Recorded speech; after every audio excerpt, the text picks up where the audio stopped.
안녕하세요. 꼼수빌더입니다. 반도체 패키징 공정에서 와이어 본딩은 칩과 외부 회로를 연결하는 가장 핵심적인 가교이자 패키지 전체의 신뢰성을 결정짓는 물리적 토대입니다. 최근 IEEE의 HIR 리포트 Heterogeneous Integration Roadmap이 제시하는 이종 집적 기술의 진보는 갈수록 미세화되는 인터커넥트 요구사항을 수반하고 있고, 이는 공정 제어의 난도를 기하급수적으로 높이고 있습니다. 오늘 제가 리뷰할 논문은 2020년 마이크로머신스 저널에 게재된 Effect of Ceramic Capillary Parameters on Bonded Morphology and Strength라는 이름을 가진 논문입니다. 해당 논문을 학술적 근거로 삼아서 와이어 본딩의 성패를 좌우하는 이 세라믹 캐필러리의 기하학적 파라미터를 심층적으로 해부해서 여러분들께 전달 드리려고 합니다. 우리는 단순히 공정 결과를 나열하는 것에 그치지 않고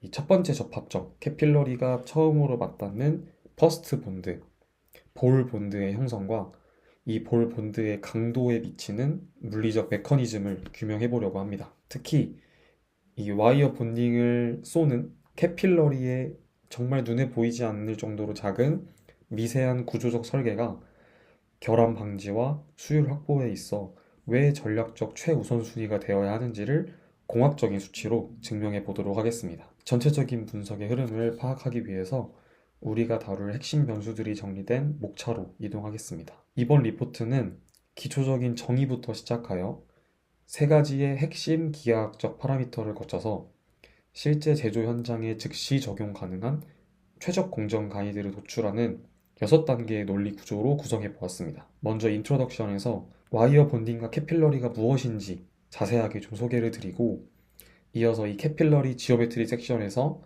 퍼스트 본드의 세 가지 핵심 파라미터를 설명해 보도록 하겠습니다. 이 세 가지 핵심 파라미터를 순서대로 분석해 볼 건데, 첫 번째 파라미터는 IHD, 그리고 ICAD, 마지막으로 ICBA입니다. 그리고 이 정리된 파라미터들을 최종 컨클루션에서 최적 조건으로 정리를 해보도록 하겠습니다. 본격적인 기술 분석에 앞서서 우리가 제어해야 할 대상인 와이어 본딩과 그 도구인 캐필러리의 정의를 먼저 짚어보겠습니다. 먼저 와이어 본딩이 무엇인지부터 시작하겠습니다. 와이어 본딩은 반도체 패키징에서 다이의 본딩 패드와 기판 또는 리드 프레임 사이를 금속 와이어로 연결하는 공정입니다. 현재도 전 세계에서 반도체 패키지의 절대 다수는 이 보편적인 와이어 본딩을 많이 사용하여 전기적 연결을 이루어내고 있습니다. 그리고 캐필러리란 이 와이어 본딩 공정에서 실제로 와이어를 본딩 패드에 접합시키는 세라믹 공구입니다. 캐필러리를 한글로 번역하면 모세관이란 뜻인데요. 마치 모세관, 주사기처럼 쏘고 붙이고 쏘고 붙이고를 반복하는 장비를 의미합니다. 오른쪽 하단의 그림을 보시면 이 본딩 패드 피치가 과거에는 50 마이크로미터 수준에서 현재는 0.13 마이크로미터 수준까지 미세화되고 있습니다. 즉, 이 캐필러리가 다뤄야 하는 치수가 극도적으로 작아지고 있기 때문에 이 캐필러리의 지오메트릭한 형상 자체가 공정의 품질을 결정하는 핵심 변수가 됩니다. 이제 와이어 본딩 공정의 전체 흐름을 살펴보겠습니다. 공정은 크게 4단계로 이루어집니다. FAB, 즉 Free Air Ball 형성 단계입니다. 와이어 팁에 전기 방전, 즉 EFO 스파크라는 그 물리적인 충격을 가해서 공 모양의 볼을 만들게 됩니다. 그리고 두 번째는 퍼스트 본드 혹은 볼 본드라고 불리는 단계입니다. 이 프리 에어 볼을 다이의 본딩 패드 위에 눌러 접합하는 단계로 오늘 논문이 집중적으로 분석하고 있는 부분입니다. 이때 캐필러리를 통해 기계적 압력, 초음파 에너지, 열, 이 세 가지가 동시에 인가됩니다. 세 번째는 루프 포메이션입니다. 퍼스트 본드 이후 와이어를 원하는 높이와 형상으로 루프를 형성합니다. 마지막으로 세컨드 본드, 즉 스티치 본드라고 불린 이 단계에서는 기판 또는 리드 프레임에 와이어를 절단하고 이거를 접합하고 절단하게 됩니다. 오른쪽 아래에 있는 모델이 가장 대표적인 와이어 본딩 모델인데요. 이 카이조사의 FB988 본더입니다. 이렇게 생긴 기계가 정말 수 밀리초 안에 모든 과정을 반복하고 있습니다. 정말 빠르게 반복하는 것이죠. 이제 캐필러리에 대해서 조금 더 자세히 알아보겠습니다. 왼쪽 그림에서 퍼스트 본드와 세컨드 본드의 위치를 확인할 수 있습니다. 퍼스트 본드인 볼 본드는 다이 위에 형성되고 세컨드 본드는 기판 쪽에 형성됩니다. 이 오른쪽에 셈 이미지들을 제가 나열을 해놨는데요. 이 셈 이미지들을 보면 실제 볼 본드의 단면과 그리고 각 파라미터 조건에 따라 어떻게 형상이 달라지는지를 보여주고 있습니다. 정상적인 경우에는 와이어 넥이 수직으로 정렬되고요. 볼이 패드 중앙에서 균일하게 호떡처럼 퍼져 있어야 합니다. 반면 쇼트 서킷이나 오프셋 같은 그 딥팩이 발생하면요. 정기적 연결 신뢰성이 크게 저하되기 때문에 사실상 사용할 수 없는 상태가 됩니다. 오늘 집중적으로 설명할 퍼스트 본드는 기계적 압력, 초음파, 열 이 세 가지가 동시에 작용하는 정말 복잡한 공정이기 때문에 이 캐필러리의 형상, 캐필러리 주사기의 이 형상이 결정적인 역할을 하게 됩니다. 이 논문에서는 캐필러리의 세 가지 핵심 파라미터를 소개하고 있는데요. 첫 번째로 IHD입니다. IHD는 Inner Hole Diameter의 줄임말입니다. 이 캐필러리 내부 구멍의 직경으로 와이어의 넥 형상과 수직도를 제어합니다. 이 카이조사의 본더 장치를 기준으로 나와 있는 수치에 의하면 최저값은 와이어 직경의 1.3배인 33 마이크로미터이며 부적절한 IHD를 선정하게 되면 쉽게 말해 너무 좁거나 넓은 IHD 수치를 설정하게 되면 넥 몰폴로지 디펙트를 유발하게 됩니다. 이 디펙트에 대해서는 뒤에서 더 자세히 설명해 보도록 하겠습니다. 두 번째로 ICAD, 이너 커팅 앵글 다이아미터인데요. 이것은 메쉬 듀볼 다이아미터, MBD, 즉 눌렸을 때 호떡처럼 퍼진 이 와이어의 크기를 제어하는 파라미터입니다. 최저값은 64 마이크로미터이며 너무 작거나 크면 이 볼이 오버플로우 되거나 insufficient contact, 너무 충분하지 않은 컨택이 발생하는 문제가 있습니다. 마지막으로 ICBA입니다. 이는 Inner Cutting Bevel Angle의 줄임말인데요. 이 볼이 접합되는 챔버의 각도입니다. 쉽게 말해서 각도를 조절하기 때문에 이 볼 본드의 포인트 형상을 결정하게 됩니다.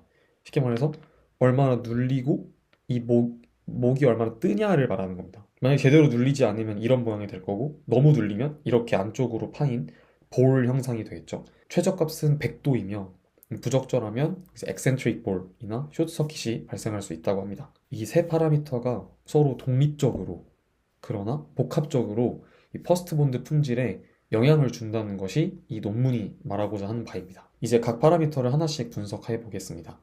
첫 번째로 IHD입니다. IHD는 26, 33, 41 마이크로미터 이 세 가지 조건으로 실험을 진행했는데요. 첫 번째는 26 마이크로미터, 즉 너무 작은 경우입니다. 이 작은 경우를 테스트해 보았더니 캐필러리 내벽과 와이어 사이에 마찰이 과도하게 커져서 와이어의 스트레스 컨센트레이션이 발생하고 넥 부분이 손상됐습니다. 즉 너무 좁기 때문에 이 마찰이 너무 커져서 이 목에 있는 스트레스가 이제 결집이 된 상태인 거죠. 그래서 이 바닥 호떡과 선을 연결하는 넥 부분이 손상됩니다. 두 번째는 33 마이크로미터로 최적 조건입니다. 이때는 적절한 간격으로 이 동축성이 유지되었기 때문에 흔히 말하는 노멀 쉐이프, 평범한 모양의 넥이 형성된 것을 두 번째 사진에서 보실 수 있습니다. 세 번째로 IHD 41 마이크로미터일 때, 즉 너무 큰 경우에는 와이어 홀딩 파워가 부족해서 포지션 오프셋 불량이 발생했습니다. 즉 너무 이게 두꺼웠기 때문에 홀딩할 수 있는 파워가 부족했습니다. 결론적으로 IHD는 와이어 직경의 1.3배인 33 마이크로미터가 최적이며 이 조건에서 99%의 정상 파단이 보장되었다고 합니다. 조금 자세히 설명해 보겠습니다. 이 풀 스트렝스 데이터를 통해 정량적으로 확인해 보겠습니다. 왼쪽의 셈 이미지는 26 마이크로미터일 때, 즉 너무 좁을 때 넥 브로큰이 발생한 실제 사례입니다. 이 와이어 접합부가 아니라 가장 취약한 넥 부분에서 끊어진 것을 볼 수 있습니다. 그리고 중앙에 있는 박스 플랫 그래프를 보시면 33 마이크로미터 조건일 때 풀 스트렝스, 즉 버틸 수 있는 힘이 11.26g으로 가장 높게 나타났습니다. 오른쪽 바 차트를 보시면요. 두 가지 이제 바가 있는데, 첫 번째로 파란색은 와이어 중간 부분인 오른쪽 아래 그림에 있는 와이어 중간 부분인 C점에서 파단된 비율이고요. 빨간색은 접합부 근처인 B점에서 파단된 비율입니다. 여기서 좀 주의 깊게 봐야 하는 부분은 바로 33 마이크로미터 조건일 때 C점 파단이 99% 이상을 차지하고 있다는 뜻입니다. 이것이 의미하는 바는 접합부가 와이어 자체보다 강하다는 뜻입니다.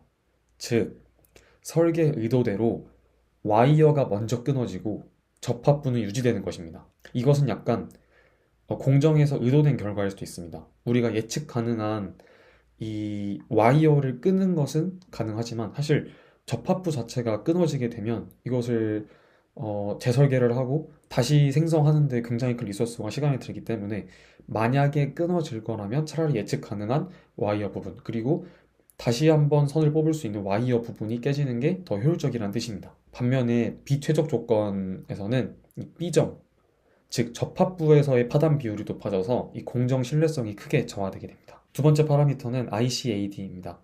ICAD도 세 가지 파라미터 값으로 분류를 해보았는데요. 작은 경우인 51 마이크로미터에서는 이 프리 에어볼, 팹이 측면으로 밀려나가서 NBD가 과도하게 퍼지고 인접 패드와 연결이 되는, 즉 숏서킷 위험이 발생하게 됩니다. 이는 정기적으로 불량이기 때문에 절대 사용할 수 없는 상황인 거죠. 최적 조건인 64 마이크로미터에서는 이 캐필러리의 내벽과 팹, 프리에어볼 사이에 마찰이 균일하게 분산되어서 정상적인 볼 형상이 만들어졌습니다. 반대로 76 마이크로미터 수준으로 너무 크면요, 이 프리에어볼이 아래로 눌리지 않고 높이 모양으로 마치 모래성처럼 쌓여서 이 컨택트 에리어가 줄어들고 접합 강도가 저하됩니다. 그래서 본질적으로 이 ICAD는 이 NBD를 제어하는 파라미터이고, 이 파인 피치에서 볼의 오버플로우를 방지하는 정말 중요한 치수입니다. 시어 스트렝스 데이터를 보겠습니다. 왼쪽에 샘 이미지를 보시면요,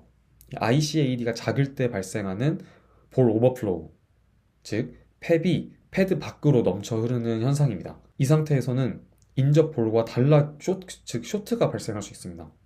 오른쪽 블럭 박스 플롯에서 시어 스트렝스를 비교해보면 51 마이크로미터와 64 마이크로미터는 유사한 수준인 약 63g을 버티는 것을 볼 수 있지만, 76 마이크로미터 조건에서는 50g으로 거의 한 25% 정도 감소한 값을 보이고 있습니다. 따라서 이 ICAD의 최적화는 단순히 숏서킷 방지만이 아니라 접합 강도의 유지를 위해서도 필수적이라고 볼 수 있습니다. 실제 공정에서는 이 패키지의 패드 피치를 고려해서 NBD가 패드를 벗어나지 않도록, 즉 옆에 있는 인접 볼과 연결돼서 단락이 발생하거나 혹은 정해진 값을 벗어나서 외부에 있는 전선과 연결되는 숏서킷이 발생할 수 있지 않도록 ICAD를 설계해야 됩니다. 세 번째 파라미터 ICBA입니다. 이 ICBA는 70도, 100도, 120도로 실험했다고 합니다. 첫 번째로 70도입니다. 70도는 작은 수치인데요. 이 70도로 너무 작으면 챔퍼 경사가 급격히 그 프리 에어볼의 한쪽으로 쏠리게 됩니다. 너무 작기 때문에 한쪽으로 쏠리게 되는데, 이렇게 되면 불균일한 접촉 면적이 형성되는, 즉 엑센트릭 볼 불량이 발생하게 됩니다. ICBA 100도 최적 조건에서는 챔퍼가 FAB에 균일한 압력을 가했기 때문에 좀 다행히도 볼이 패드 중간에 정확히 정렬되었습니다. 반면에 120도 정도로 너무 넓으면요, 면적이 과도해져서 프리에어볼이 반경 방향으로 넓게 퍼지고 이 NBD가 패드 경계를 초과해 숏서킷이 발생하게 됩니다. 앞서 설명드린 이 숏서킷과 같은 현상이죠. 즉 ICBA는 이 시어 스트렝스 향상과 숏서킷 방지 사이에 트레이드 오프를 가지고 있습니다. 이 트레이드 오프에 대해서는 좀 다음 페이지에서 설명을 드리도록 하겠습니다. 강도 데이터를 보면요, 이제 왼쪽에 샘 이미지가 있습니다. 이 샘 이미지는 ICBA가 70도 정도로 작았을 때 발생하는 오프셋 불량입니다. 이 볼이 패드 중심에서 벗어나서 비대칭 쪽으로 접합된 것이 보이시죠? 가운데 있는 그래프, 시어 스트렝스 그래프를 보시면 ICBA가 증가할수록 시어 스트렝스로 증가합니다. 즉 120도에서 약 70g을 버틴다는, 사실 굉장히 좋은 뜻이죠. 이 스트렝스를 버틴다는 것은 높을수록 좋은 거기 때문에. 근데 왜 트레이드 오프라고 말했는지 이어서 설명을 드리겠습니다. 오른쪽의 풀 스트렝스 그래프에서는 100도 최적 조건, 120도 너무 넓은 조건이 유사한 수준으로 각도를 더 키워도 풀 스트렝스에서는 유의미한 개선이 없습니다. 자, 결정적으로 120도에서는 시어 스트렝스와 풀 스트렝스가 굉장히 완벽하고 출중하지만 이 NBD가 패드 경계를 초과해 너무 벌어지고 너무 커지는 현상이 있어서 이 파인 피치, 즉 굉장히 미세한 피치를 가진 패키지에서 인접하고 있는 볼과의 숏서킷이 직접적으로 발생할 수 있다는 뜻입니다. 즉, 이 트레이드오프입니다. 120도 정도로 넓으면 넓을수록 좋았지만 이 숏서킷이 발생하는 것은 패키지의 역할 자체를 하지 못하는 치명적인 불량이기 때문에 최적 조건인 120도보다 조금 좁은 100도를 선택하게 되는 것입니다. 따라서 이 100도가 강도와 안정성을 모두 확보하는 실용적 최종 조건이라고 볼 수 있습니다. 마지막으로 결론을 정리하겠습니다. 이 논문의 핵심 메시지는 두 가지였습니다. 첫 번째는 세라믹 캐필러리의 기하학적 형상, 이 세 가지 파라미터가 퍼스트 본드의 품질의 모든 측면을 결정한다는 것입니다. 둘째, 프로세스 파라미터 조정으로는 잘못된 캐필러리 형상을 보완할 수 없다는 뜻입니다. 즉, 프로세스에 있는 압력 값이나 높이나 이런 것을 조절하는 것은 캐필러리 형상을 보완할 수 없고 우리는 지오메트릭 형상, 실제로 물리적인 이 수치와 각도들을 조절해야 한다는 뜻입니다. 최적 조건을 정리하면요. IHD는 33 마이크로미터일 때, 즉 와이어 직경이 1.3배 수준일 때 비최적 조건 대비 풀 스트렝스가 최대 76% 정도 감소한 것을 볼 수 있고요. ICAD 64 마이크로미터에서는 볼 오버플로우가 방지되고 시어 스트렝스가 최대화돼서 비최적 시에는 26%나 감소하기 때문에 64 마이크로미터를 지켜야 한다는 뜻이고, 마지막으로 ACBA는 100도일 때가 엑센트릭 볼을 방지하는 것과 숏서킷을 방지하는 것의 균형점이다 라고 볼 수 있겠습니다. 이 세 가지 파라미터는 단순한 수치 스펙이 아닙니다. 이 각각이 고유한 불량 메커니즘과 연결되어 있고 최근에 피치가 굉장히 좁아지는 파인 피치 트렌드가 가속화되고 있기 때문에 앞으로도 더욱 중요해질 설계 기준입니다. 사실 여러분들이 생각하시는 게 우리 패키징 하면 어드밴스드 패키징이 지금 모든 곳에서 사용될 수 있을 것 같고, 쉽게 말해 스루 실리콘 비하죠. TSV만 사용될 것 같고, 그리고 인터포저 대신 브릿지만 사용될 것 같고, 정말 우리가 온라인에서 접하는 이런 하이브리드 본딩과 어드밴스드 패키징만 적용된다고 볼 수 있다고 생각을 하시겠지만, 사실 이 와이어 본딩이 정말 필수적이고 아직까지도 널리 사용되고 있다는 뜻입니다. 그래서 여러분들이 이 양산 기술을 준비하시던, 공정 설계를 준비하시던, 공정 기술을 준비하시던 단순히 가장 앞서 나가는 이런 최첨단 트렌드만 팔로우하는 게 아니라 이러한 컨벤셔널한 트렌드들도 팔로우업을 해야 된다고 생각을 합니다. 그래서 오늘은 그런 의미로 최첨단 이야기는 아니지만 조금 컨벤셔널한 이야기들을 좀 해봤습니다. 대표적인 이제 패키징, 즉 오사트 회사들이 있죠. 이제 엠코 같은 회사들이 있는데, 이런 엠코 같은 회사들이 와이어 본딩을 굉장히 적극적으로 개발하고 개선하고 또 설계를 하고 있습니다. 최근에 이제 엠코에서도 어드밴스드 패키징으로 많은 공정 설계와 그런 인프라들이 이동하게 되면서 더욱 미세한 패드 피치 환경에서 이러한 파라미터들의 최적화가 공정 수율과 신뢰성을 좌우하는 핵심 요소가 될 것이라고 생각을 합니다. 이렇게 발표를 마치고요. 마치기 전에 오늘 제가 사용한 이 리포트의 좀 근거들을 좀 설명을 드리도록 하겠습니다. 본 리포트에 들어와 있는 모든 데이터와 분석 결과는 좀 엄격한 학술적 근거와 산업계의 실증 데이터를 바탕으로 작성되었습니다. 이 핵심 근거 문헌은 이 마이크로머신스 저널에 2020년에 게재된 Effect of Ceramic Capillary Parameters on Bonded Morphology and Strength라는 제목을 가진 카오 제이라는 저자가 작성한 논문을 바탕으로 설명을 드렸고요. 이 장표에서 사용된 다양한 이미지들과 장비 데이터들은 이 비아시온이라는 회사, 그리고 카이조, 아까 초반에 말씀드린 FB988 본더라는 장비를 개발한 카이조사의 사진을 활용하였고요. 그리고 이 저자가 직접 논문에 실었던 실측 분석 자료도 활용하였습니다. 그리고 오늘 설명한 이런 수치들과 데이터들은 모두 이 IEEE의 일렉트로닉스 패키징 소사이어티가 주도로 하고 있는 HIR 로드맵을 요구사항을 지켜서 좀 설명을 드렸다는 점을 말씀드리겠습니다. 자, 이 오늘의 분석 자료가 와이어 본딩 공정의 신뢰성을 한 단계 격상시키는 기술의 이정표가 되었기를 바라고요. 여러분들이 이제 취업을 준비하시거나 혹은 연구를 하시거나 그러니까 이 반도체 패키징에서 컨벤셔널한 패키징 중에서 와이어 본딩 부분을 공부하시는 분들이 있다면 큰 도움이 되었기를 바라고요. 혹시 궁금한 점이 있거나 혹은 좀 더 논의해보고 싶은 부분이 있다면 댓글을 통해서 남겨주시면 제가 성심성의껏 답변을 드리도록 하겠습니다. 그럼 지금까지 꼼수빌더였습니다. 경청해주셔서 감사합니다.